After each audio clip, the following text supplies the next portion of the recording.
tá? A partir daqui, então, eu estou gravando a cerimônia de defesa do trabalho de conclusão de curso e um momentinho.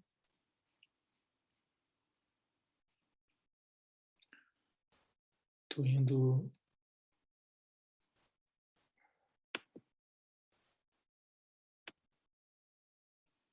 Só um momentinho, Wellington, que eu quero baixar um documento aqui.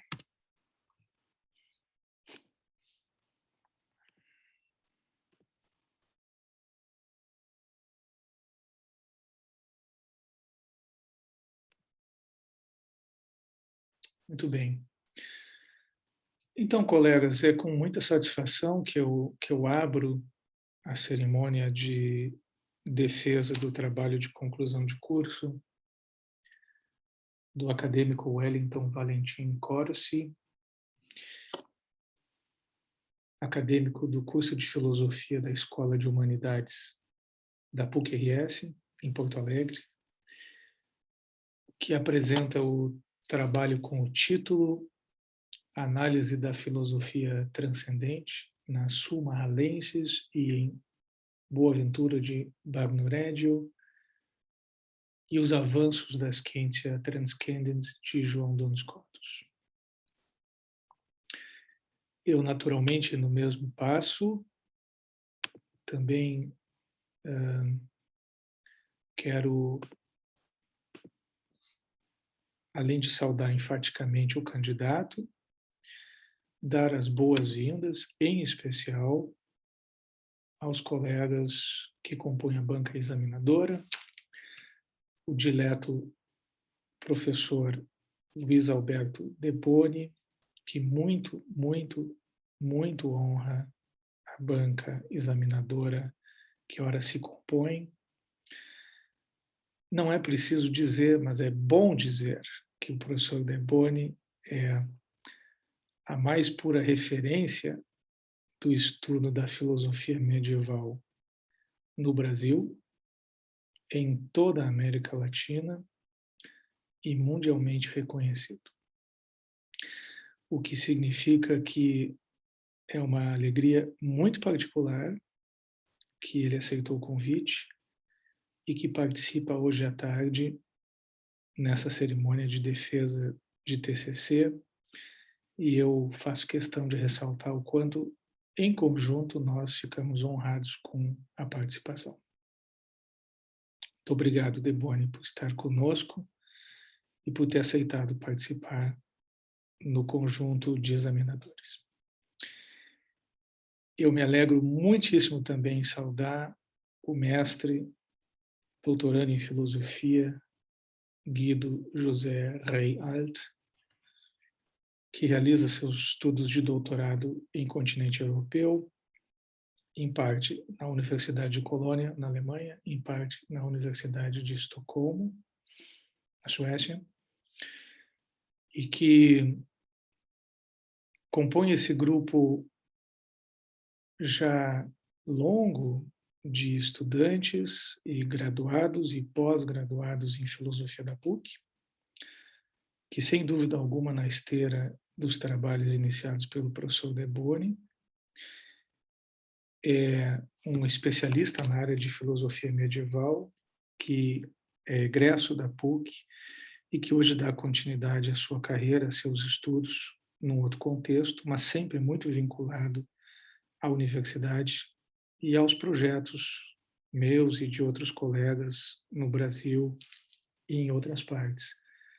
Muito obrigado, Guido, por ter aceito o convite e por partilhar teus estudos, teu conhecimento sobre Scotus, que em especial foi tema da tua dissertação de mestrado na PUC. E nisso se conecta muito em especial a tua colaboração na banca examinadora hoje à tarde. Evidentemente, eu saúdo com muita alegria os colegas demais e as colegas demais que estão participando nessa sala virtual.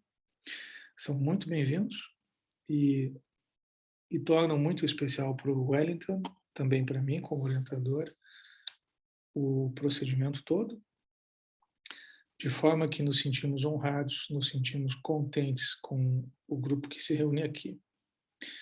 A cerimônia da defesa do trabalho de conclusão de curso não é muito formal. Ela tem, no entanto, alguns passos que a gente sugere que sejam feitos e propõe que sejam os seguintes. Nós começamos com uma exposição por parte do Wellington, na qual ele resume seu texto, apresenta os pontos principais e num espaço de 15 minutos, se possível, para todos os efeitos, não mais que 20, para que ele exponha para os participantes a essência do que ele estudou, os aspectos mais fundamentais do projeto. Depois dessa alocução de início, eu vou passar a palavra para os arguidores. Sendo eu orientador, eu não realizo a arguição, mas eu procuro fazer uma mediação entre os arguidores e o candidato, sempre que necessário, para facilitar o entendimento e, eventualmente, preencher alguma lacuna, alguma dúvida que possa ter ficado depois dessas interlocuções. Pela ordem, eu vou sugerir que o professor Deboni seja o primeiro arguidor, e depois do professor Deboni, o Guido. Sugiro que, depois de cada arguição, o candidato possa replicar, uma vez o professor Deboni, depois o colega Guido, com o mesmo procedimento. Depois das arguições, nós nos retiramos por uma deliberação, eu, professor Deboni e Guido, e voltamos depois ao grupo principal para apresentar a avaliação final do TCC. É isso. Se todos estão de acordo com esse procedimento, eu passo diretamente a palavra para o colega Wellington, que me parece que já compartilhou, já compartilhou o começo da sua apresentação. Wellington, eu vou ficar observando um pouco a passagem do tempo, tá? Para ter um certo controle sobre o decorrer dos minutos, e quando tu tiveres atingido, se atingires 15 minutos, eu te aviso, ok? Para que tu cuides um pouco e tenhas um certo controle desse andamento. Eu sei mais, então, passo a palavra para ti e tu tens os teus minutos de alocução. Fica à vontade, Wellington, a palavra é tua. Obrigado, professor. Boa tarde a todos. Então, eu saúdo de modo especial os membros da banca, que também, por meio das palavras do professor Roberto, nós manifestamos a nossa imensa gratidão pelo aceite do professor Deboni e também do Guido por estarem compondo e participando deste momento conosco. Estendo a nossa saudação a todos os presentes, as pessoas amigas, familiares, os confrades também aqui da província São Francisco de Assis do Brasil, a qual também eu manifesto a minha imensa gratidão por esses 3 anos de curso, incentivo e apoio que me deram no decorrer da graduação. Bem, sem mais delongas, então, passamos ao tema da minha monografia e da nossa pesquisa, que encerra, então, um ciclo de pesquisa de aproximadamente 2 anos que eu estive realizando com o professor Roberto. O título da minha alocução se chama Análise da Filosofia Transcendente na Summa Hallensis in Boaventura de Bagno Regio e os avanços da Scientia Transcendens de João Duns Scotus. Pois bem, a proposta deste trabalho é fazer a análise da visão metafísica da primeira escola franciscana de Paris, a qual são situados Halles, Boaventura e Scotus. Esse estudo está inserido no contexto da pesquisa científica acerca da tradição filosófica franciscana nos séculos XIII e XIV. A partir desses mestres, buscamos, então, efetivar a análise em torno da evolução da teoria filosófica dos conceitos transcendentes em Halles e Boaventura, até chegar na definição do doutor Sutil de uma metafísica entendida como ciência transcendente. Partimos primeiramente da contextualização em torno do tema da filosofia transcendente desde Platão, com seu transcendentalismo de um ente além matéria, até Duns Scotus em sua ciência que investiga as noções transcendentes, como conceitos além categorias. Com isso, temos a possibilidade de realizar investigação nesses respectivos autores, mantendo como bibliografia primária os seus escritos no original latino, e além dessas obras, utilizamos também comentadores dedicados à pesquisa neste assunto. A natureza da nossa pesquisa, portanto, é básica e o procedimento é bibliográfico. Aqui. Os objetivos de pesquisa são os seguintes. O objetivo geral da nossa análise, então, da escola franciscana em torno da filosofia transcendente é analisar quais são as novidades e avanços que João Duns Scotus traz à filosofia a partir da sua definição da metafísica como scientia transcendens. Os objetivos específicos, então, o primeiro é definir e demonstrar a progressiva evolução da filosofia transcendente e a sua recepção na primeira escola franciscana de Paris, nos séculos 13 e 14. O objetivo segundo, então, é categorizar, entender e desenvolver os aspectos primeiros da referida filosofia na Escola Franciscana de Paris, principalmente na Summa Arralensis e em Boaventura. E, por fim, o terceiro objetivo é examinar, esboçar, compor e, principalmente, desenvolver a novidade escotista em torno da sua definição de uma metafísica como scientia transcendens, ou ciência transcendente. A pesquisa, como já é notado, gira em torno da primeira escola franciscana de Paris nos séculos 13 e 14.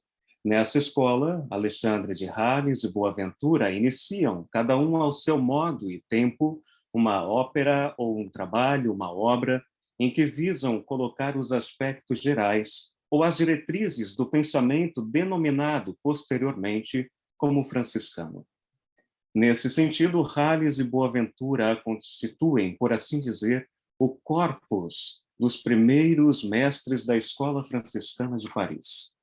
E João Duns Scotus, posteriormente, situa-se naquilo que poderíamos chamar de a recepção do corpus metaphysicum aristotelicum no medievo latino. Scotus se defronta com a difícil missão de confrontar o pensamento do Stagirita com as verdades da fé cristã. Com isso, temos o início do que aqui afirmamos, que é a evolução da filosofia transcendente na tradição dada a partir dos três autores franciscanos. Nesse sentido, Scotus tem um papel importante, porque é a partir dele que, segundo Hohenfelder, ocorre o segundo começo da metafísica, entendida como ciência transcendente. E, em decorrência, temos a tese da neutralidade do conceito de ente em si e, por assim dizer, do ente que é dito de todas as coisas que estão além das categorias, ou que estão nas categorias, mas não estão limitadas por elas. Ente é, a partir de Scotus, um conceito unívoco e neutro, porque ele transcende tanto as categorias quanto as determinações modais que lhes são intrínsecas. Basicamente, essa é a tese de João Duns Scotus. A estrutura da nossa pesquisa está, de acordo com essa imagem aqui no PPT, organizada do seguinte modo. No capítulo 2, trabalhamos os aspectos gerais da escolástica, bem como da Escola Franciscana de Paris, e a questão em torno dos termos transcendente e transcendental. No capítulo 3, analisamos as notas gerais presentes na Summa Arralensis a partir do transcendente, ente, e os seus atributos coextensivos, a saber, a unidade, a verdade e a bondade, dando maior ênfase na relação entre o ente e o unum, ou a unidade. No capítulo 4, investigamos a metafísica bonaventuriana. Especialmente abordamos a sua teoria da creatio ex nihilo como forma do ente em si sustentar quiditativamente os entes criados, A sua crítica à teoria aristotélica da eternidade do mundo também é abordada neste capítulo. E a sua visão metafísica, que parte do conceito do ens per se notum, associado à ideia cristã de Deus, como membro primeiro do disjunto Criador-Criatura, em certa medida, inaugura o tema dos transcendentes disjuntivos trabalhados por Scotus. Passando por essas análises nos capítulos precedentes, daremos, nesse momento, maior atenção ao capítulo 5, que é dedicado a João dos Scotus. Nesse, temos a análise do estudo da ciência transcendente do Doutor Sutil, que compõe a parte, por assim dizer, nevrálgica da nossa pesquisa. A novidade escotista se insere naquele mosaico anteriormente explanado da recepção do corpus metaphysicum aristotelicum no Ocidente Latino. Esse contexto impele que Scotus dê resposta às perguntas vigentes, principalmente a visão averroísta de metafísica aristotélica. Scotus infere que, se a metafísica tomar Deus e as substâncias como objeto primário de sua investigação, como era proposto por Averroes, consequências contraditórias, então, serão alcançadas. Isso se deve ao fato de que a metafísica aristotélica chegaria à ideia de um Deus no qual não apareceria de forma consistente a tese da liberdade e da contingência divina, que para a tradição cristã, inclusive, obviamente, de uns Scotus, é uma tese muito cara. Por isso, o doutor Sutil opta pela via do transcendente em vias de resolver esse problema. Em tese, a primeira conclusão alcançada por Scotus é a de que Deus não é o objeto adequado do intelecto humano, tampouco o objeto primário da metafísica, porque, segundo o Sutil doutor, nenhuma ciência prova que seu objeto existe. Isso ocorre porque, em última instância, a metafísica, aos moldes escotista, deve comprovar a existência de um ente infinito que será identificado com Deus. Ele alcança essa determinação por meio de uma crítica da razão que visa alcançar e evidenciar os limites da razão humana. A metafísica, então, não tem Deus como objeto primário, tampouco a substância, como afirmara Averroes, em sua interpretação de Aristóteles, mas sim tem o ente enquanto ente.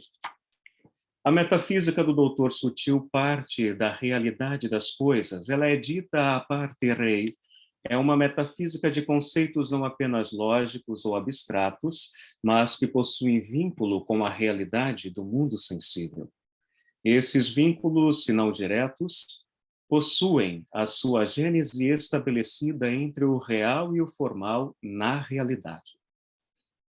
Por isso que, ao afirmar o ente enquanto ente, que o ente enquanto ente é o objeto primário da metafísica, Scotus vincula dois dados, por assim dizer, importantes: o conceito de ente e a ideia de objeto primário. Em linhas gerais, o Sutil define o ens e a res, ou seja, o ente e a coisa, como similares. Dizer ente e coisa é, sob certo aspecto, dizer que algo existe. Por isso, Scotus define a noção de ente como aquilo que não repugna a existência. O conceito de ente, então, enquanto objeto primário da ciência metafísica, é um conceito real formal, porque ente não apenas é uma entidade de razão, criada a partir da criatividade, da fertilidade intelectual, mas também é parte da realidade. Ente é real formal, e como tal possui uma formalidade, ou seja, uma distinção ou definição. Para título geral, eu vou dar uma passada breve nas seções 5.2 até a 5.3 e darei maior enfoque nas 5.4 e 5.5. Na seção 5.2, abordamos a semântica em torno do conceito de ente. Em tese, procuramos fazer uma análise a partir do Stagirita, portanto, Aristóteles, através da sua obra Órgano das Categorias e da Metafísica, trazendo a definição de Alfarabi, traços de Avicena e importantíssima definição de Scotus, que relaciona o ente no entendimento a partir do intelecto como seu primeiro objeto e como aquilo que não repugna o existir. Nesse tópico, abordamos, por exemplo, a dupla primazia do ente, a saber, de comunidade e de virtualidade. Na seção 5.3, tratamos alguns aspectos da teoria da cognição, o conhecimento confuso e distinto. Com a análise da teoria da cognição de Scotus, temos a afirmação de que entre o conhecimento confuso e o distinto existe uma diferença sutil, quanto ao nível do entendimento do conteúdo de cada um. Em tese, seria o conhecimento distinto aquele que é dito das coisas que nós somos capazes de definir, dar alguma nota do que aquilo que está sendo dito é. E o conhecimento confuso é quando o termo e a sua noção designam uma coisa e não há, por assim dizer, o exercício de abstração feito pelo nosso entendimento. Na seção 5.4, tratamos sobre o tema da teoria modal. Essa e a próxima sessão são particularmente intrigantes. Isso ocorre porque Scotus supõe a univocidade do conceito ente.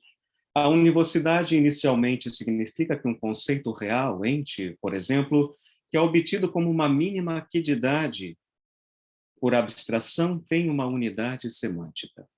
O ente tem rigorosa unidade de significação, e no caso da teoria de Duns Scotus, significa que, embora se possa acrescer aos conceitos que tenham uma unidade semântica, algumas diferenças, como as diferenças modais, elas não mudam o sentido quiditativo da coisa conhecida. 15 minutos. Não existe um ente para Deus e um ente para a criatura. Existe um ente que é infinito e um ente que é finito. O conceito de ente é unívoco, portanto, é o mesmo para ambos. Para o autor, o que diverge ontologicamente Deus e as criaturas é o que ele chama de modus do ente, a infinitude e a finitude. A infinitude e a finitude não fazem parte do conceito quiditativo do que alguma coisa é. São antes noções que trazem aos conceitos quiditativos que têm objetivamente o mesmo sentido, uma determinação modal. Quando Scotus diz, por exemplo, que Deus é infinito e a criatura é um ente finito, sendo que a infinitude e finitude são as paixões disjuntivas do ente, ele defende a tese que não existe distinção com respeito ao conteúdo do que algo é. Ou seja, a última pergunta pelo que Deus é obter a resposta de que Deus é ente. A última pergunta pelo que a criatura é obter a resposta que a criatura é ente. A resposta do que algo é obtida, então, por reiteração. E nisso entramos na seção 5.5, dedicada à distinção real-formal. Abordamos esse tema como distinção real-formal, porque a distinção formal, em última instância, é uma distinção dita à parte rei, ou seja, ela ocorre a partir da coisa. Ela tem base na coisa. Mas atentemo-nos que ela não é a mesma coisa que a mera distinção real. A distinção real é a diferença entre, por exemplo, uma caneca ou um copo ou qualquer outro objeto diferente da caneta ou uma caneca. Sabemos que uma coisa é a caneta e outra coisa é o copo. E essa é a distinção entre duas substâncias. A distinção formal é a distinção entre aspectos formais e não meramente uma distinção entre coisas. Se for perguntado, por exemplo, se entre a justiça e a sabedoria de Deus pode ser postulada alguma diferença, a resposta de imediato é que não pode existir uma distinção real, porque a justiça e a sabedoria de Deus são sempre em Deus. Elas nunca estão separadas em e de Deus. Deus, na realidade, é uma unidade indivisa e tudo o que ele é confuso com ele. Nós não encontramos, por assim dizer, a sabedoria em um canto da existência divina e a justiça em outro. Nós olhamos e concebemos a ideia de Deus como um todo, que é indiviso. Realmente, Deus não tem distinção. Porém, quando nós colocamos, a partir da nossa inteligência enquanto criaturas, à luz, digamos assim, do intelecto, para compreender o que é a sabedoria e o que é a justiça divina, para nós, elas têm distinção. porque a sabedoria é uma coisa e a justiça é outra. A distinção formal acaba tendo uma profunda importância dentro da teologia filosófica medieval e especialmente para os teóricos metafísicos das noções transcendentes. Isso porque, em última instância, no átomo quiditativo da coisa, há a distinção do ente e os seus atributos. É, ao dito do professor Roberto, uma micrometafísica. É a metafísica do conceito de ente que, em última instância, em uma última análise possível, essa micrometafísica tem diferenças. Se formos perguntar quais são elas, elas são, sim, uma diferença real, mas não um real absoluto, mas um real formal, porque realmente as coisas são em Deus como algo indiviso, mas formalmente, para nós, elas são diferentes. Essa é a essência em torno do tema da distinção formal. Com isso, chegamos, então, à seção 5.6, que finaliza a presente pesquisa. A última sessão é dedicada à análise da contribuição de Duns Scotus à metafísica como ciência do transcendente, com o tema do ens, esse e as repercussões na filosofia posterior. Em suma, nessa sessão, nós buscamos analisar a questão semântica que circunstancia o ente e o ser, e a repercussão da filosofia transcendente em moldes escotistas em filósofos modernos e contemporâneos, como, por exemplo, nós citamos Kant, Heidegger e Deleuze, que, cada um a seu modo, naturalmente, a partir do seu contexto histórico e do seu pensamento, teorizam a entidade e as noções puras do entendimento. Finalizamos, então, com a afirmação de que, para Scotus, o conceito unívoco de ente é aquela quididade mínima, o átomo quiditativo possível, dito a partir da coisa. A metafísica daquilo que pode ser dito da coisa. Esse conceito, além de ser dito univocamente, é anterior às determinações categoriais e até mesmo das determinações modais, o que o torna, portanto, um conceito neutro, sem determinação, não excluindo a possibilidade de existir enquanto finito ou infinito, necessário ou contingente, etc. A neutralidade desse conceito endossa, por assim dizer, o estatuto de igualdade ontológica entre a totalidade das coisas. Não obstante, não se exclui a singularidade de cada entidade nos seus mais variados modos de existir e das perfeições puras que as acompanham. Para finalizar a minha exposição, segue a lista das principais obras bibliográficas consultadas e utilizadas ao longo da pesquisa e da escrita,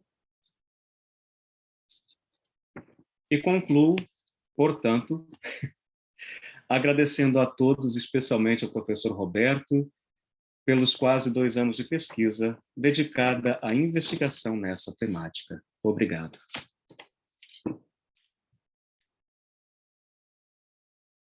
Muito bem, Wellington.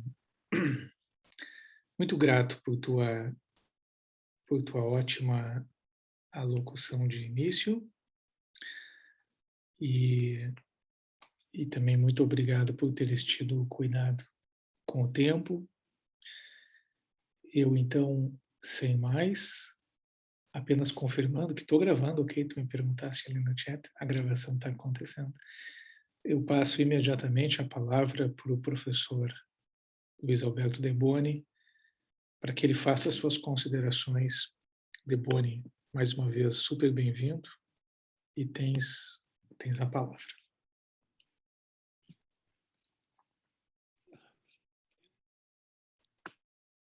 Inicio agradecendo o professor Roberto, que me convidou para isso, né? E agradeço as palavras dirigidas a mim. Cumprimento também o professor Guido. E o nosso cidadão que está aqui perante a justiça, Wellington. Você se lembra que quem derrotou Napoleão foi um inglês chamado Wellington. Virou Ciro, não sei o que lá. E cumprimento o professor Tiago Leite, meu conhecido, que mora bem longe de mim. É só atravessar a rua, nos encontramos. A Joyce e eu, seguidos, estamos lá com ele. O ele vem aqui para se encontrar conosco, né? E eu tenho que dizer que eu li esse trabalho atentamente e procurando uma maneira de encontrar buracos. Infelizmente, estava bem direitinho, muito bem escrito. Eu te recomendo de publicar isso quanto antes. Que precisa... Tem certas coisas, certos momentos que uma coisa medieval é esquecida, é antiga é esquecida, né? Mas nós não podemos nos comportar dessa maneira. Quer dizer, nós somos filhos dos antigos e dos medievais, e dos modernos também, né? Capaz que Kant venha reclamar, senão. Mas então, o que eu tenho que te dizer é isso. E não tenho algumas pequenas perguntinhas assim, mas né? E, e você fala do o sutil. Não, esse aí. Eu sou natural de Bom Jesus e tinha uma família que era sutil. Um guri era da minha idade, Benício Sutil Finger, se dizia. Mas se não está... O uso do doutor Sutil precisa falar em doutor Sutil, né? E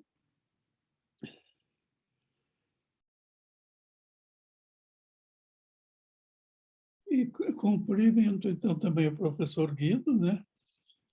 E o Wellington, você, eu,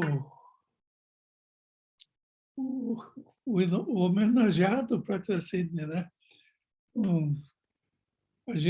Eu li com interesse, admirei, já repeti, imprima quanto isso, né? Para mostrar que a Idade Média está viva ainda.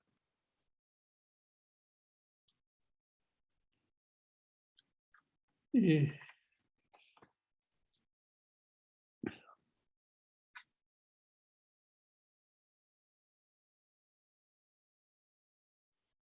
uma pergunta que eu te faço: o que é que fica para você do trabalho que você fez? Do lindo trabalho que você fez?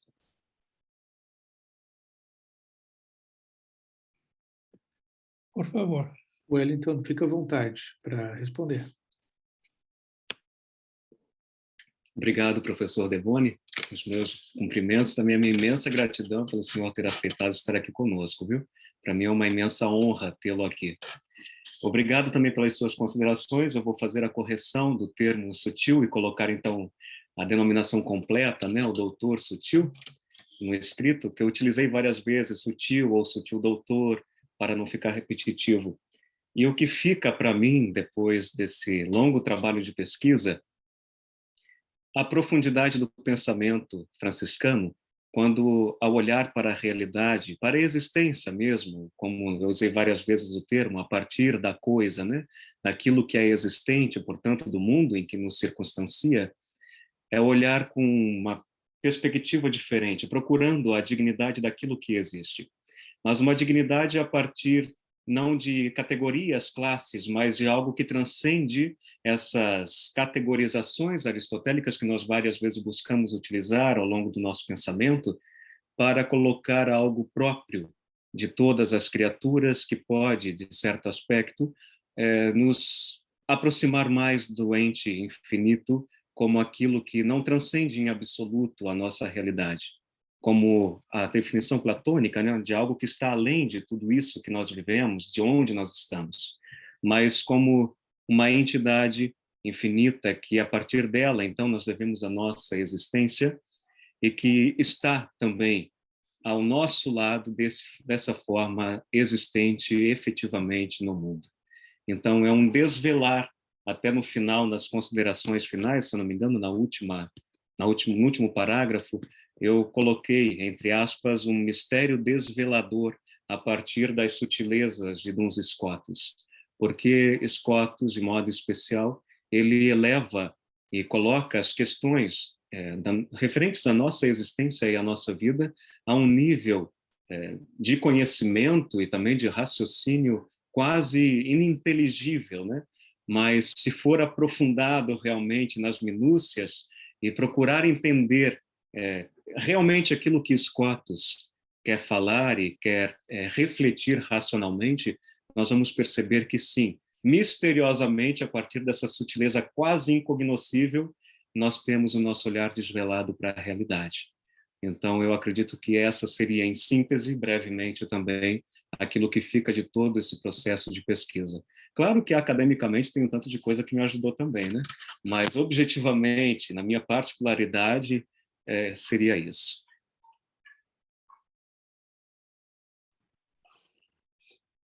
Eu estou concluindo, então, né? Parabenizar o cidadão que hoje defendeu e também o orientador Roberto Pich. Só permito uma coisa, ele tem uma dívida comigo. Ele veio da Europa, disposto, tudo mais, né? Mas aquela história ali, ninguém se mexia, né? Ele deve se lembrar. O professor Stein e eu escrevemos para o Monsenhor Ziles, que era o comandante. Ele foi contratado. E eu sei que ele fez sucesso na PUC e continua sendo uma pessoa respeitada e conhecida de todos. Obrigado. Muitíssimo obrigado, Deboni, por tua bela intervenção. E muito importante ouvir tuas palavras. Elas pesam bastante sobre o que o Wellington fez, elas pesam bastante sobre o que nós estamos fazendo, e todas elas são cuidadosamente levadas em consideração. E acho muito importante dizer que não é sempre que no trabalho de conclusão de curso, tu sabes bem disso, né, Deboni? A gente encontra graduandos, né, ou candidatos à graduação em filosofia que queiram fazer um TCC sobre Scotus. Isso é incomum. Scotus é um autor difícil, e o Deboni diz com muita correção, Wellington, que tudo que é feito na área tem que ser cuidadosamente valorizado, porque eu tenho a impressão que cada vez mais nós temos mais dificuldade, ou nós encontramos gerações que têm mais dificuldade de interpretar os autores medievais.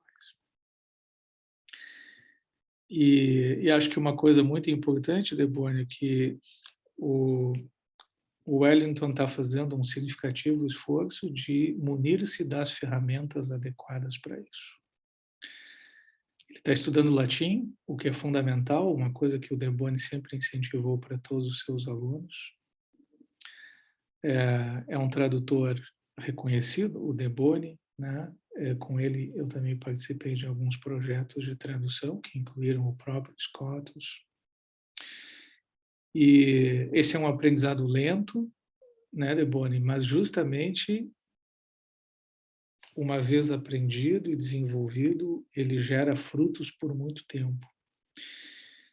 Então, esse é um conselho que sempre me acompanhou, que tu sempre fizeste para os teus alunos, para os teus colegas, para os profissionais da área, e que vejo que o Wellington está tentando também cumprir no seu trabalho. Tu mencionas esse detalhe, né, do doutor sutil. Eu também insisti para o Wellington sempre escrever Scotus e não Escoto, ok? Eu costumo dizer, o meu argumento é muito simples, né? Se a gente quisesse traduzir, então, para o português, tinha que traduzir João Duns escocês, porque Scotus significa da Escócia, significa escocês. E a gente não pode versar esse nome para Scoto, que não significa nada em língua portuguesa. Então, teve alguns detalhes, né, dessas questões de língua que a gente procurou depurar. Evidentemente, tem coisas que podem ser corrigidas, precisam ser corrigidas, mas eu acho muito importante a atenção que tu deste, a esse detalhe, né? que precisa ser visto no texto. E acho muito importante também ter em consideração, Deboni, levar sempre em perspectiva que ainda hoje, em 2021, muitos dos textos que a gente utiliza de Scotus na graduação e também na pós-graduação, eles são relativos a projetos dos quais tu fizeste parte, né? A gente utiliza muito a coleção Os Pensadores, como utiliza muito a coleção Pensamento Franciscano.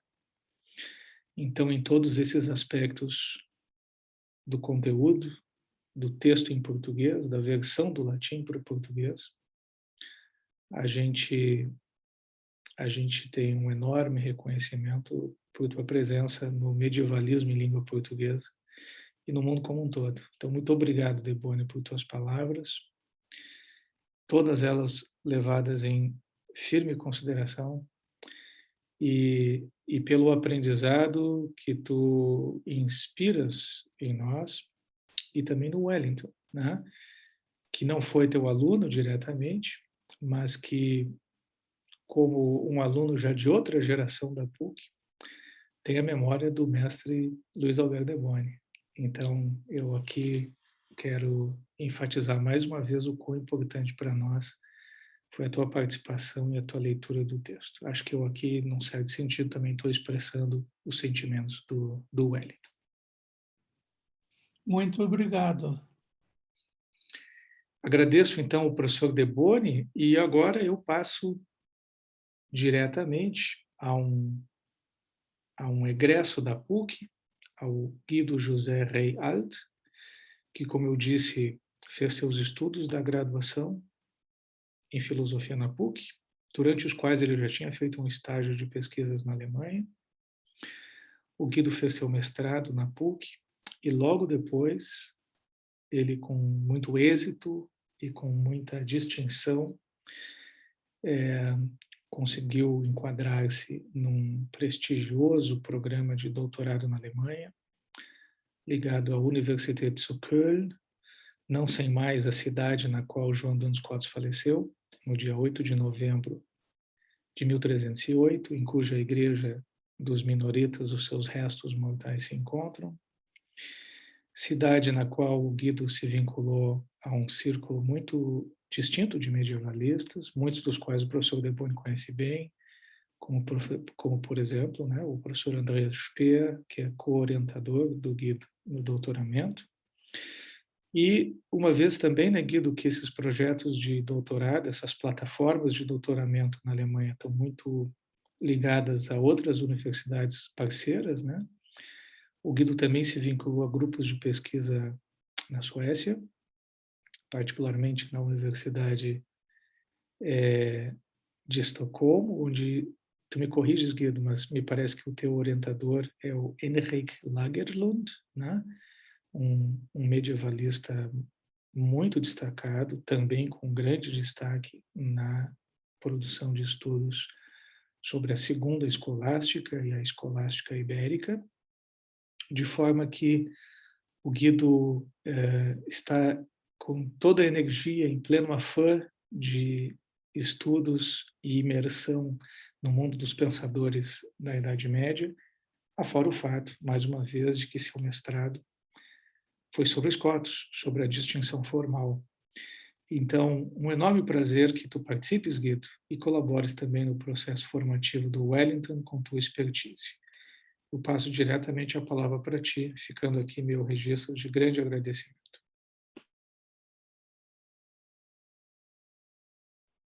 Ok, obrigado, Roberto. Eu queria também expressar gratidão ao professor De Boni pela presença dele. Nós não nos conhecemos pessoalmente, mas eu devo dizer que os vestígios do trabalho do De Boni, eles apareceram na minha formação em diversos momentos, os livros na PUC, também pessoas fora do Brasil. Um dos meus mentores, o Simo Knutila, lembra do nome do De Boni em uma das nossas conversas, em livros de institutos na Alemanha, também encontro o nome do De Boni. Então, para mim, é um prazer também estar nessa banca junto com o De Boni e com o Roberto, que é o meu mentor e acompanhante acadêmico já há bastante tempo. Wellington, obrigado pela excelente monografia. Eu gostei bastante de ler o teu texto. Eu achei que tem méritos bastante importantes no teu trabalho. Eu destacaria o uso de fontes latinas como, de fato, um ponto muito positivo. Eu também acho que o uso de análises filosóficas que você encontrou na literatura secundária foi muito bem feito. Eu diria, inclusive, que com algum aprofundamento de bibliografia e aprofundamento de análises, a monografia se transformaria em uma tese de mestrado com facilidade, muito facilmente. Então, parabéns por esses méritos na tua monografia. Eu sou um acadêmico júnior também, assim como você, então eu tenho pouca experiência em bancas, eu fiz algumas, fiz 4, mas das que eu fiz até agora, eu gostei bastante do seu texto e teria como digamos, conselhos a adicionar, que tu continues lendo textos difíceis, se você continuar na academia ou fora. Isso é uma coisa que perpassou a sua escolha pelas fontes, e é muito bom continuar lendo textos intelectualmente difíceis. E uma outra sugestão mais voltada a continuidade em estudos acadêmicos seria focar um pouco mais, ou expandir um pouco mais a literatura em língua inglesa que é usada.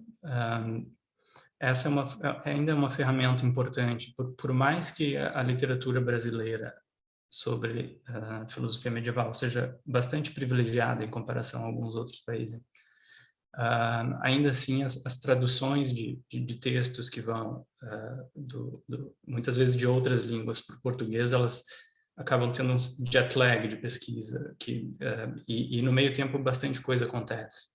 Então é bom ficar a par aprender outras línguas também seria um conselho que eu daria. É uma coisa muito boa pessoalmente e academicamente também, algo que a gente carrega para as nossas vidas, que de fato é muito bom. Eu achei a bibliografia da monografia bem impressionante, muito boa. A seleção de fontes foi bem feita.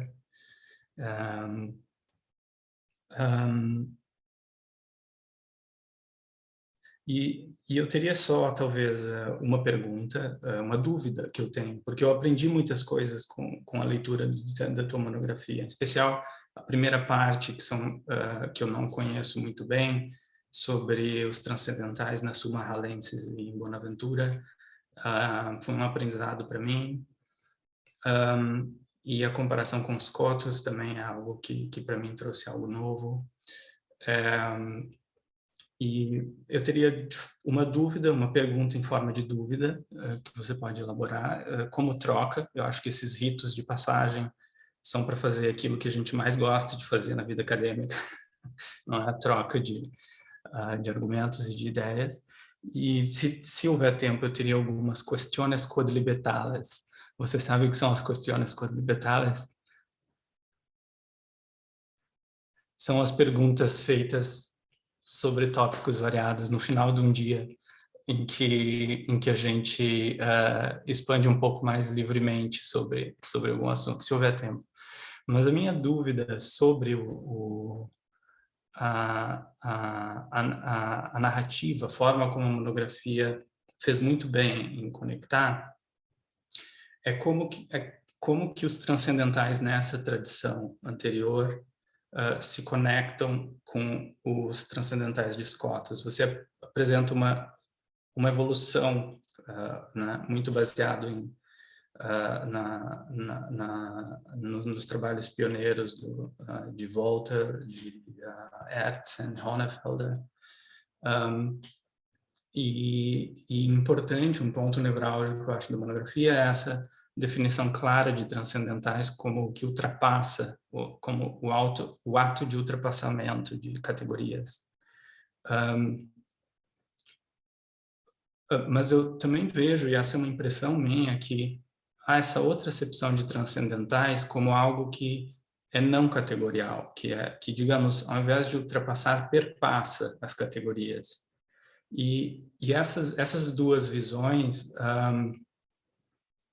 eu fico em dúvida, em uma dúvida genuína de tentar elaborar o meu próprio entendimento, o nosso entendimento sobre esse assunto, como que elas se relacionam, porque a situação me parece, assim, dos transcendentais em geral, a seguinte: tem a árvore porfiriana dos predicáveis, e a gente tem um nódulo lá em cima, a substância, ela vai se ramificando, tem substância racional, substância animal, substância não animal, interanimal, racional, não racional, etc.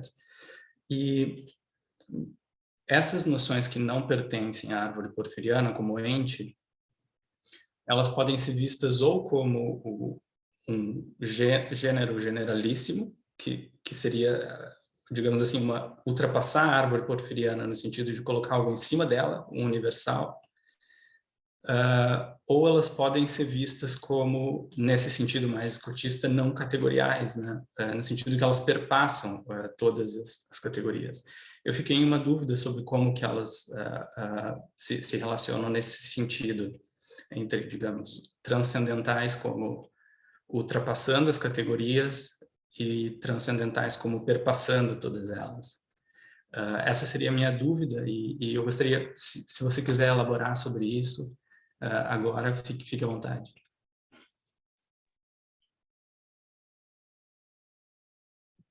Wellington, podes te dirigir ao Claro. professor Guido, ok? Fica à vontade.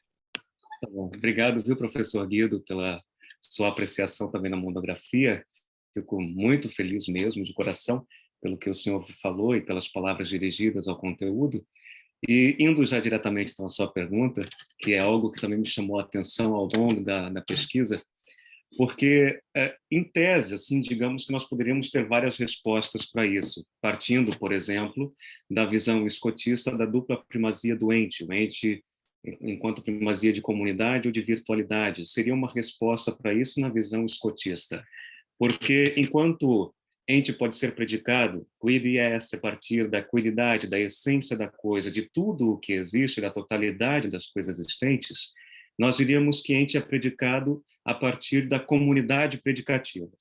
Ente pode ser dito do ser humano, de Sócrates, o animal. Daqui nós entramos na árvore de Porfírio, nas categorias gênero, espécie, diferença específica e assim por diante. Essa seria uma resposta a partir da comunidade predicativa de ente na sua dupla primazia na visão escotista. E a virtualidade, que também constitui essa dupla primazia predicativa do ente, seriam as coisas que são predicadas, não diretamente, o ente não é dito diretamente, seria um inquali, dito como uma qualidade. O branco, por exemplo, é referente a algo que é branco, e esse algo que é branco, então, pode ser predicado deste algo que é branco, a quididade que é ente. Então, essa seria claro, a grosso modo, a dupla primazia do ente, que nós, então, teríamos a predicação da totalidade das coisas, lato sensu, a partir dessa dupla primazia, de comunidade de virtualidade. As coisas que não são predicadas diretamente ente, elas são predicadas, entenda-se, por participação em algo que ente é predicado diretamente. Essa seria uma resposta escotista, que, ao mesmo tempo, não significa que ente ou os outros transcendentes devem estar em todos os gêneros ou em todas as espécies. Isso está, se eu não me engano, agora eu não tenho exatamente presente, mas é na distinção 8, na Ordinácio 1, número 113 ou 114, onde Scotus dá a definição de transcendente. Não necessariamente o transcendente ele tem que estar em todas as categorias ou tem que ser predicado diretamente de tudo, mas ele não pode ter nenhum gênero acima dele. E por não ter nenhum gênero acima, esse algo, esse conceito, é qualificado como um transcendente. E aí, nessa qualificação transcendente, nós podemos falar da dupla primazia do ente, de comunidade de virtualidade. Agora, em Boaventura, é uma grande questão. O professor Demoni também está aqui presente, né? E ele dedicou bastante tempo da sua vida pesquisando Boaventura. Ele parte diretamente da evidência, evidentíssima, per se notum, do ente em si mesmo que ele vai associar como sendo Deus, a ideia de Deus cristã. E então, naturalmente, este ente estaria acima de todas as determinações como algo além matéria, né? Então, nós entraríamos na primeira definição, mais, entre aspas, platônica, do que é o transcendente ou um transcendental. E Boaventura, a singularidade do seu pensamento é dita justamente porque ele parte, de certa forma, de uma disjunção ou de uma via negativa.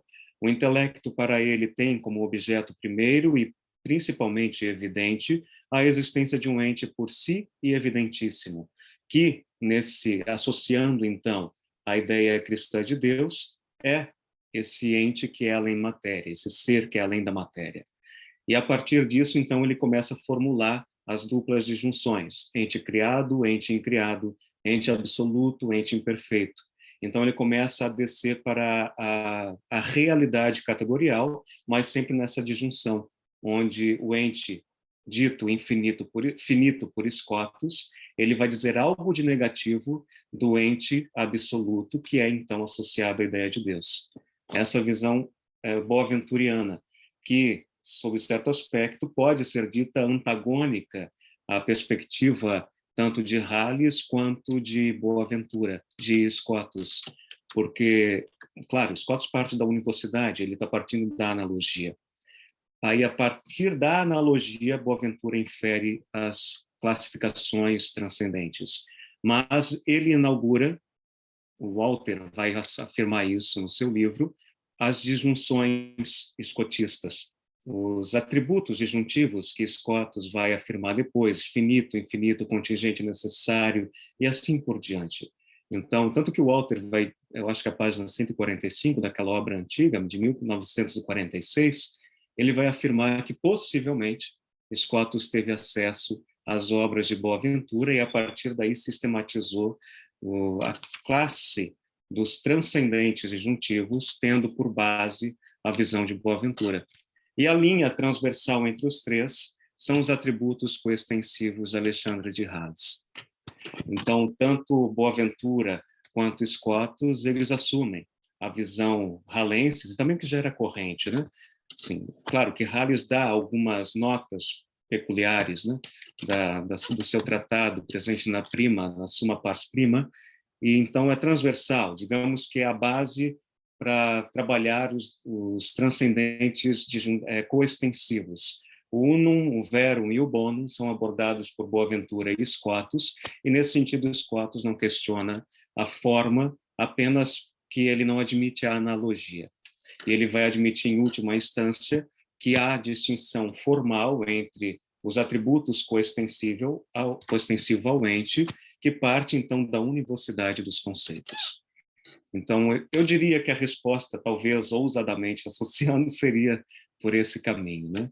Observando essas relações entre os autores. E Halles é muito interessante, e é uma leitura gostosa de ser feita, porque ele trabalha muito calmamente essa relação entre os atributos coextensivos, e ele dá importante atenção ao atributo da unidade, que evidencia no intelecto humano, então, evidencia, entre aspas, né, num posterior em ordem abstrativa, o transcendente ente como o primeiro objeto do intelecto, que isso vai repercutir depois nos outros dois autores. Não sei, é só abertura para reflexão também, mas eu responderia dessa forma. Ok, eu acho uma resposta elucidadora. Eu também percebi um pouco essa diferença entre os autores que você explicou melhor agora, e acho que parabéns por compreender essas nuances do pensamento de cada um. Afinal de contas, é uma monografia com diversos autores complexos, né? Então, eu achei que isso também demonstra um outro ponto positivo dos teus estudos. Eu não sei como nós estamos de tempo. Eu teria algumas questões quadribetadas, mas elas são um pouco... Nós temos tempo, Guido. Fica à vontade. Eu não sei exatamente quanto tempo tu precisas, mas tu estás no teu tempo. Pode fazê-las perfeitamente. Tá, eu queria também dar um tempo para o Wellington poder responder. Eu vou falar um pouco brevemente. Eu fiz várias anotações. Eu acho que se eu não tiver tempo de desenvolvê-las, eu posso te mandá-las, Wellington, por e-mail, talvez.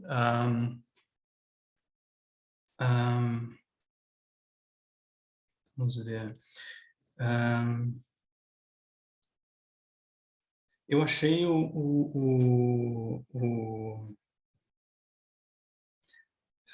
na página 62, você fez uma identificação bem interessante sobre a relação entre significação confusa e esses conceitos transcendentais, o conhecimento confuso. E naquela passagem, Scott está fazendo uma distinção bastante difícil de entender entre o conhecer o confusum, conhecer algo confuso, e conhecer confuse, conhecer confusamente, né?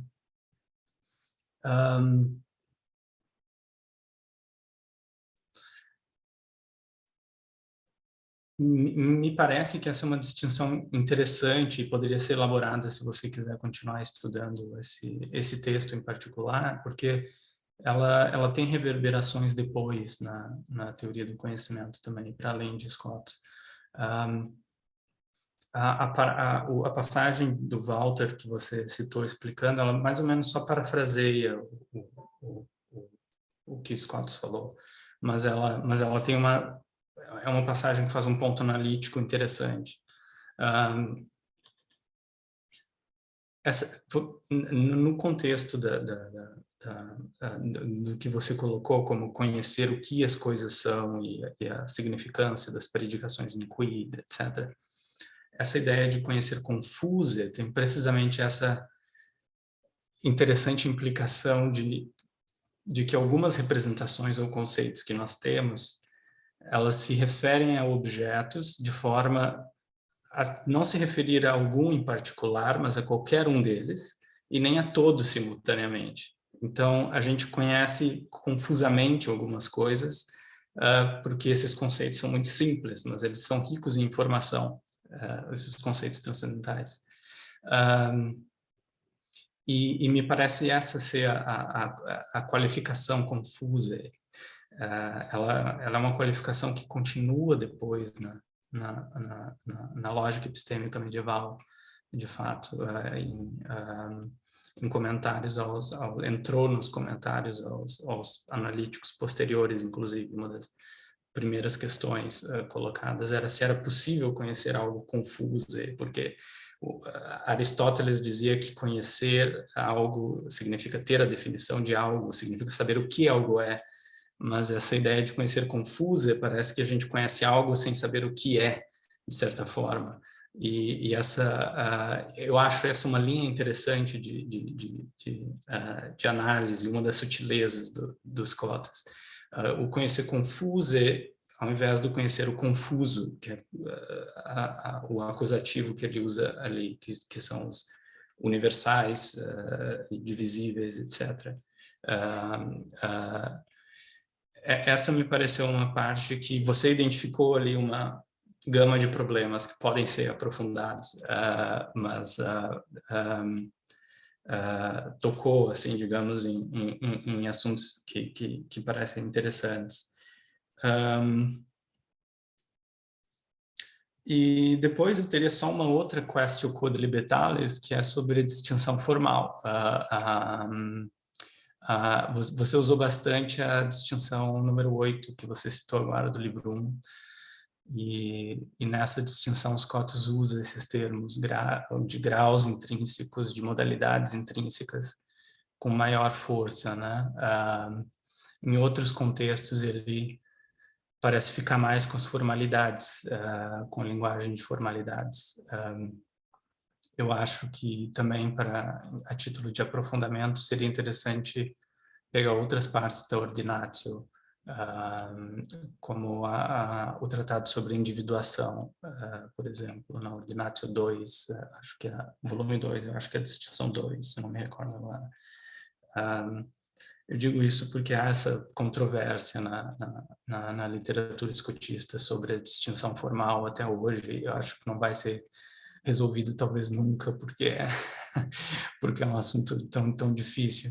E o Peter King, que é o autor que você usa, ele tem essa visão bem dele, de que universalidade e individualidade são modos de existência, são modalidades, e não tanto formalidades.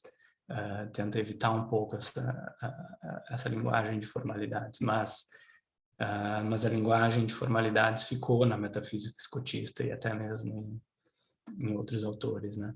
Então, para expandir, eu diria essa questão da distinção formal seria interessante ir além da distinção 8, Ordinatio 1. E uma outra sugestão, ou sugestão de aprofundamento, ou se você quiser elaborar mais depois, seria um ponto, deixa eu agora me recordar,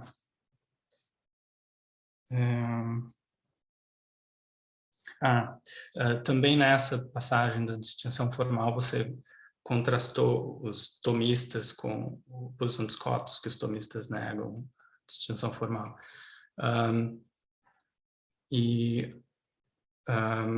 Tem essa noção que eu não entendo completamente, que faz parte do vocabulário tomista, que é a distinção rationum ratiocinata, uma distinção conceitual que também parece ter um fundamento ex parte rei, e eu nunca consegui entender muito bem como elas se relacionam, mas um autor interessante para ver isso é o Cayetan, um tomista que estava escrevendo para as cotistas, digamos assim, no século XV, tentando fazer o tomismo plausível para escotistas, e ele é um autor que combina um pouco as duas abordagens, de certa forma. Então, para uma elaboração posterior sobre tomismo, escotismo, esses autores que estão mais ou menos ali na recepção de Scott são interessantes, porque esses vocabulários eles acabam entrando um no outro, né? De certa maneira, posteriormente. Então, Então, uma outra sugestão e também um ponto sobre as generalizações desse tipo que continuam sendo desafiadas o tempo inteiro quando a gente quando a gente olha um pouco fundo nos autores. Seriam essas três assim pontos de aprofundamento. Eu teria talvez outras notas, mas eu posso mandar por e-mail para você. Eu teria o prazer em continuar Questio Quod Libertalis, mas eu ficaria por aqui.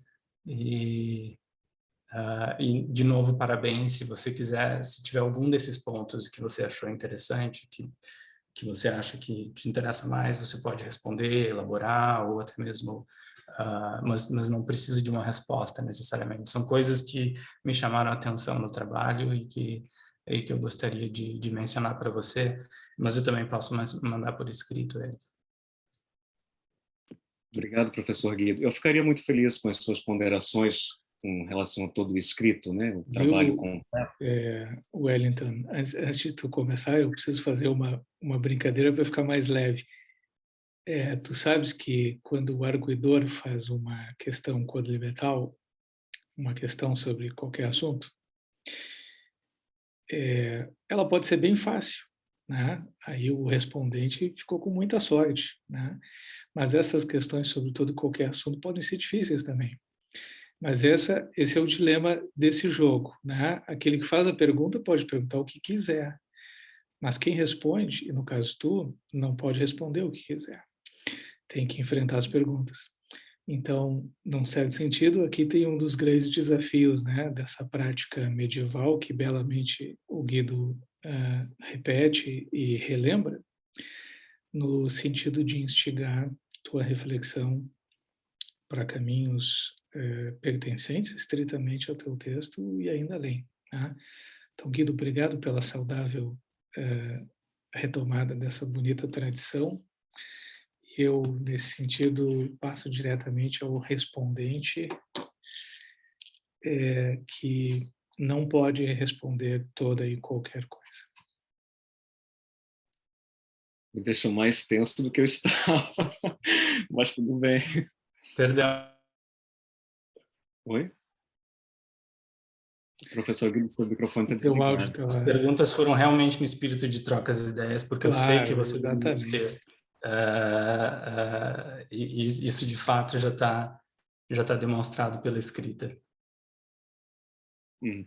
Não, mas eu gostaria realmente de abordar a primeira questão que o senhor comentou sobre o conhecimento confuso e o distinto. Está passando um caminhão aqui assim, vendendo coisa, então provavelmente vai parecer interferir aqui, viu?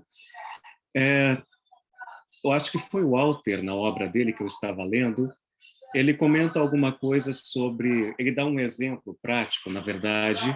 Só um minutinho.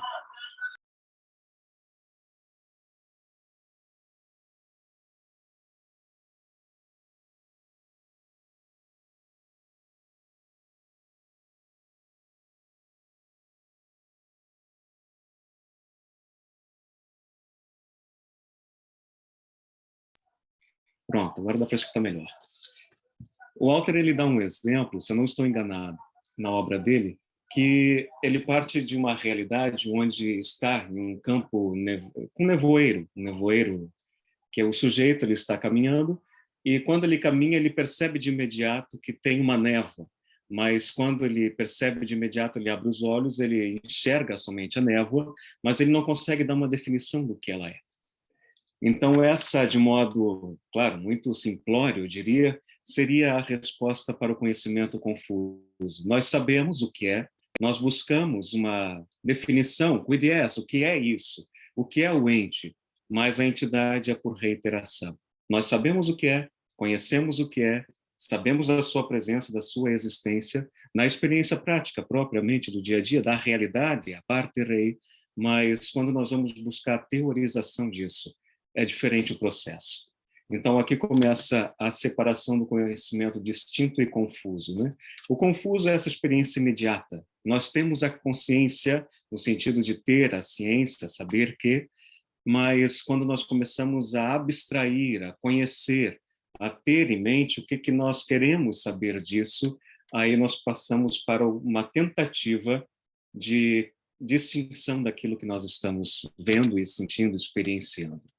E nesse caso, claro, muito simplório, que talvez o Walter aprofunda mais tarde no seu texto, ele começa... Nós temos, por analogia, talvez, a definição de ente, né?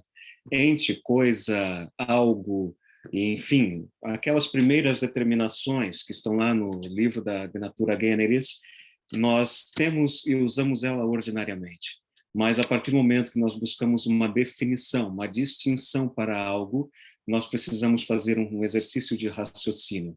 E aí nós já vamos novamente para a distinção formal, porque elas são ditas a partir da coisa, ou a partir do sujeito que conhece, mas a distinção em si é uma formalidade da coisa conhecida, que simultaneamente pode ser tanto, aqui entramos na linguagem equívoca talvez, né, de nomear indistintamente muitas coisas sob o mesmo termo, mas conceitualmente há uma distinção, a formalidade daquilo que é implícito, digamos assim, no ato da significação, né? Então, não sei, eu acho muito interessante, de fato, e quando eu estava estudando o Walter, fazendo também a tentativa da tradução e tal, estudando aos poucos, ele usa esse exemplo, né, da experiência do sujeito que conhece aquilo confusamente. E as outras sugestões que você deu, realmente, a distinção 2, a distinção que trata, né, o processo da individuação, eu tentei encontrar a distinção 2, mas realmente é um livro que na nossa biblioteca aqui nós não temos. E a distinção 3 também nós não temos. Nós temos algumas coisas. Então, eu também tive essa limitação, tanto da tradução quanto das obras, né? Não, ok. O exemplo foi muito bom. Vou inclusive procurar o exemplo para... Se eu lembrar, depois eu passo para você por e-mail a página certinha onde fala sobre isso. Muito interessante. Parabéns, Wellington. Muito obrigado. Muito obrigado, viu, Guido? Guido e Wellington, excelentes essas interações que vocês começaram a ter sobre assuntos comuns e que interessam vocês dois, né? O Guido, há uma gama grande de assuntos na tua monografia, Wellington, que o Guido contemplou, né, no estudo de mestrado dele em especial, e, portanto, é muito pertinente que ele tenha levantado pontos a partir da leitura do teu texto. Talvez apenas nessa função, né, de fazer algumas mediações que facilitam o diálogo de vocês. Acho que o Guido lembrou um ponto importante. Ele não é exatamente misterioso, mas ele é importante. A gente sempre fica com algumas perguntas no ar, até com algumas dúvidas sobre o termo transcendence, né? No teu texto, Wellington, tu usas bastante o transcendente para o transcendence. Tu sabes naturalmente que na literatura volta e meia, talvez até mais comumente, existe uma preferência pelo transcendental. O transcendence se consolidou assim na língua inglesa, né, e na língua alemã, o transcendence dessas versões da metafísica na Idade Média. Fundamentalmente, no entanto, é importante levar em consideração que ele não pode ser confundido com o transcendental kantiano, que sugere o conceito ou a forma conceitual como condição de possibilidade da experiência. Esse não é o transcendental dos medievais. O transcendental dos medievais sugere alguma oposição à restrição do ente ao categorial. Então, acho que aqui tem uma coisa notadamente correta na tua exposição. Mas é interessante que o Guido sugeriu essa diferença interpretativa, né? O transcendente, ou seja, aquilo que está além, no sentido de que perpassa as categorias e vai adiante, ou no sentido de que estritamente não está nas categorias, está somente além. O ponto é importante porque uma das coisas que notabiliza Scotus como o principal endosso no século XIII dessa interpretação da metafísica como ciência dos transcendentais. Scotus não inventa a discussão sobre os transcendentais. Filipe, o chanceler, eventualmente começa essa inquirição sobre os primeiros conhecidos. O próprio Tomás de Aquino, nas questões disputadas sobre a verdade, não envereda na metafísica como ciência dos transcendentais. Ele fala dos primeiros conhecidos. E, basicamente, essa tradição é a que permanece em Alexandre de Hales. Apesar das modificações dos atributos do ente em Boaventura, na direção de transcendentais disjuntivos, a tese do Hohnefelder, e que o notabilizou como intérprete da metafísica, e, ok, agora o autor que de fato endossa que a tarefa da metafísica é estipular sistematicamente o conjunto dos conceitos transcendentais, tem por objeto os conceitos transcendentais, isso foi Scotus que disse. E de uma maneira importante, porque ao dizer isso ele preenche uma lacuna interpretativa em relação à metafísica. O problema da metafísica como ciência de Deus ou a metafísica como ciência do ser substancial. Scotus diz não. O objeto da metafísica não é o ser substancial, porque se esse é o objeto, existe uma teoria da realidade substancial e vai ter que ter uma teoria da realidade divina. Então não tem uma ciência da realidade.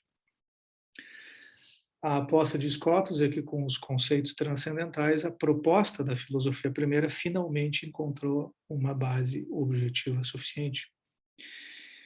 Então, nesse sentido, é importante lembrar que o transcendente para Scotus, em nenhum momento Scotus, de maneira totalmente explícita, define o transcendental ou o transcendente. Na Ordinatio 1, distinção 8, parágrafos 113 e 14, tu tem talvez o melhor resquício, porque Scotus vai dizer assim, transcendental é todo conceito que, tal como o conceito de ente, é indiferente ao infinito finito, ou é próprio do infinito. A definição é brilhante, porque ela consegue fazer com que os conceitos transcendentais que são objeto da metafísica, eles conseguem tanger a gama desses, como é que eu gosto de dizer, né, desses conceitos micrometafísicos, justamente porque eles perpassam as categorias, né? O conceito de ente é indiferente ao finito ou ao infinito, mas ele não é oposto nem ao finito nem ao infinito. Ele, portanto, perpassa o que é categorial. Mas ele também tem um sentido que não é de perpassar, é um sentido de estar apenas além, porque aquilo que é próprio só do infinito também é transcendental. A onipotência não é categorial, ela é própria só do ente infinito. Ela também é transcendental. Então, por um lado, perpassa, ou seja, atravessa e vai além, tá? E, por outro lado, só está além.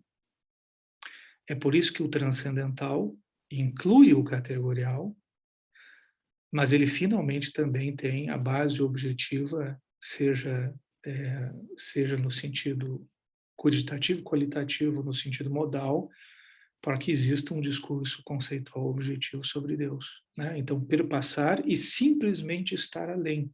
Os dois aspectos são muito importantes, né? Esse conceito, né, Guido, de distinção de razão raciocinada, né, isso é um emaranhado. E evidentemente, né, esse conceito está muito ligado à tradição tomista, embora, interessantemente, quem tenha notabilizado essa distinção tenha sido Soares, né? E o vínculo de Soares com o tomismo, por um lado, é oficial e, por outro lado, é superficial. Ele é oficial porque, na superfície do texto, Soares, em regra, se reporta ao tomismo como sendo aquilo que ele interpreta e adota. Mas ele é superficial porque, essencialmente, a reinterpretação ou a síntese conceitual de Soares é muito mais devedora a Scotus do que a Tomás, né?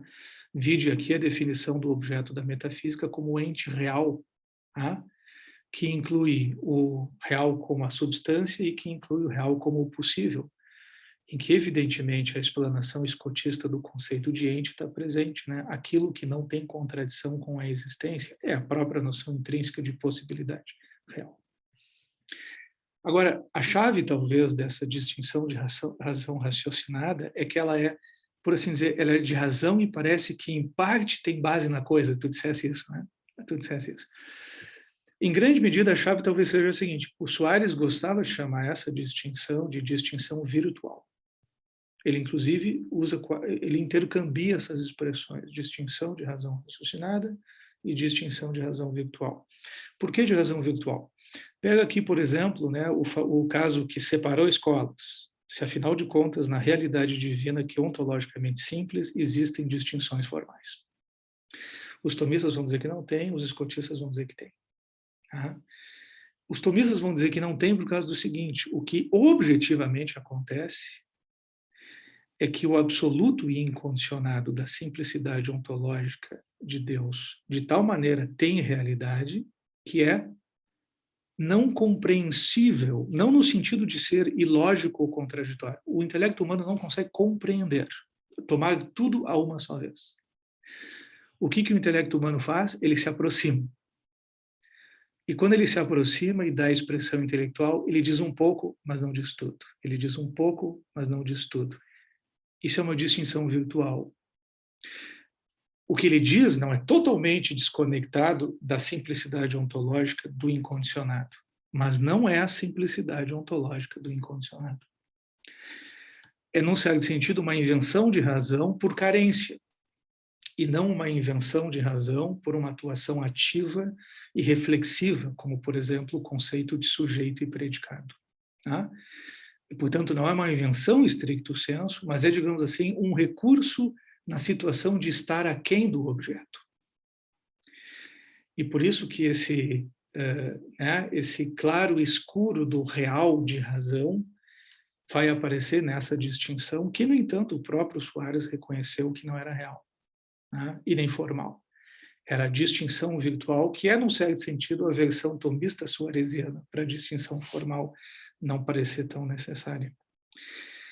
E, Wellington, fica aqui uma dica para ti, a partir dessa brilhante colocação do Guido sobre os caminhos da distinção formal.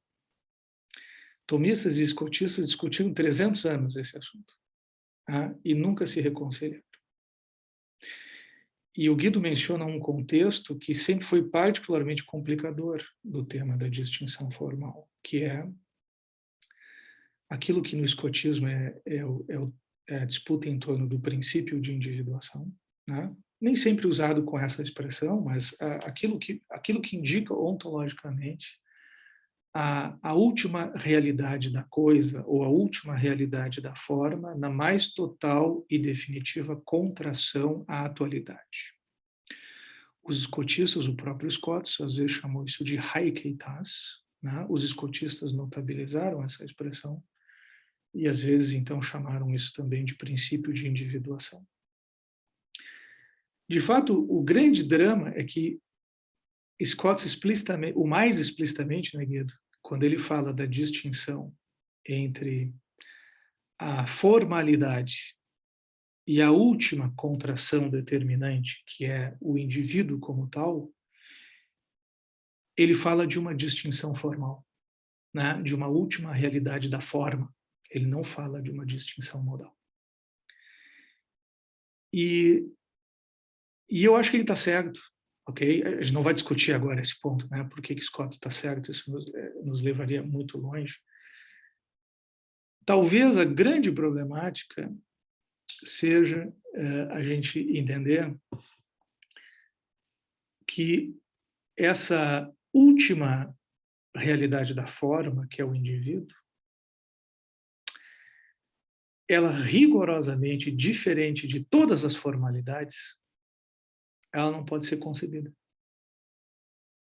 Num certo sentido, aqui está o grande problema de toda essa questão. Ela não pode ser concebida. O indivíduo não é concebido de alguma maneira diferente do que por meio das distinções formais. Num certo sentido, aqui a gente teria que introduzir, Guido e Wellington e colegas, um princípio de reflexão epistêmico. O indivíduo é a última determinação da forma, a contração definitiva da singularidade. Mas ele não pode ser concebido, ele não tem lugar no conceito, como todas as formalidades têm. Ele só pode ser reconhecido. Tal como eu não consigo pôr um indivíduo no conceito, mas eu só reconheço o indivíduo quando ele está diante de mim. Aqui existe o hiato. Um singular eu reconheço com uma espécie de momento deítico, né? Eis aqui. Mas eu não ponho na abstração da forma ou na formalidade abstrata do conceito. É uma distinção formal sem acesso conceitual. Uma tese para debate, ok, Guido? E eu acho que talvez por isso tenha sido tão importante, a partir de Scotus, a conexão entre indivíduo e cognição intuitiva, também no que diz respeito ao conhecimento de Deus. Mas isso nos leva para veredas que ultrapassam agora o tempo que a gente teria de discussão. Eu só quis, com isso, enaltecer a discussão que vocês começaram, tá? E que eu acho que já faz do De Bono um inspirador e um parceiro de conversas com o Wellington, e do Guido um inspirador e um parceiro de debates do Wellington. O Clube dos Escotistas no mundo inteiro é um clube relativamente pequeno, não tem muitos associados, então todo novo candidato a sócio é bem-vindo, e os seus membros, com muito prazer, tecem diálogos sobre esses assuntos sutilíssimos, né? Como não poderia deixar de ser quando nós estamos no horizonte de Scotus. Guido, Wellington, vocês estão satisfeitos com essa interlocução?